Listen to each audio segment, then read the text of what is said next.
Hello everyone, welcome to Sanmarga classes. ಪರಿಮಾಣಗಳ ಹೋಲಿಕೆ ಅಧ್ಯಾಯದ 46ನೇ ಪ್ರಶ್ನೆಯನ್ನ ಗಮನಿಸಿ. ಒಬ್ಬ ವ್ಯಕ್ತಿಯು 3 ವರ್ಷಕ್ಕೆ 15,000 ರೂಪಾಯಿಯನ್ನು ಒಂದು ನಿರ್ದಿಷ್ಟ ದರದ ಚಕ್ರಬಡ್ಡಿಯಲ್ಲಿ ವಾರ್ಷಿಕವಾಗಿ ಹೂಡಿಕೆ ಮಾಡಿದನು. 1 ವರ್ಷದ ಅಂತ್ಯದಲ್ಲಿ ಮೊತ್ತವು 16,350 ಆಗುತ್ತದೆ. ಹಾಗಿದ್ದರೆ ಪ್ರಶ್ನೆ ಬಿ ಯನ್ನ ಗಮನಿಸಿ, 2ನೇ ವರ್ಷದ ಅಂತ್ಯದಲ್ಲಿ ಪಡೆದ ಮೊತ್ತವೇನು?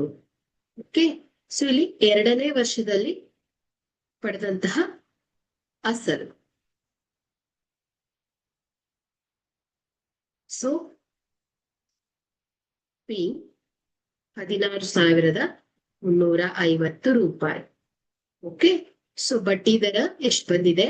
R is equal to 9%. Okay, so ಈಗ ನಾವು 2ನೇ ವರ್ಷದ ಬಡ್ಡಿಯನ್ನ ಲೆಕ್ಕ ಹಾಕ್ಬೇಕು ಅಲ್ವಾ? ಸೊ 2ನೇ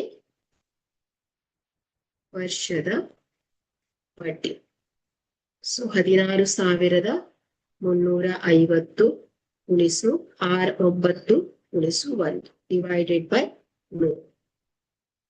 ಓಕೆ, ಸೊ ಇದನ್ನ 0 ಕ್ಯಾನ್ಸಲ್ ಆಗತ್ತೆ.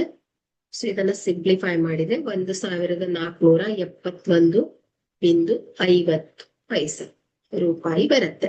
ಓಕೆ, ಸೊ ಈಗ 2ನೇ ವರ್ಷದ ಅಂತ್ಯದಲ್ಲಿ ಒಟ್ಟು ಮೊತ್ತವನ್ನ ನೋಡ್ಬೇಕಾಗತ್ತೆ. ಸೊ A2 ಅಂತ ತಗೊಂಡ್ರೆ, so 16,350 plus 1,471.50. So is equal to ಎಷ್ಟಾಯ್ತು? 17,821.50 ರೂಪಾಯಿ ಆಗತ್ತೆ. ಸೊ ಹಾಗಾದ್ರೆ 2ನೇ ವರ್ಷದ ಅಂತ್ಯದಲ್ಲಿ ಪಡೆಯುವ ಮೊತ್ತ 17,821.5 ರೂಪಾಯಿ ಆಗತ್ತೆ. Okay, thank you.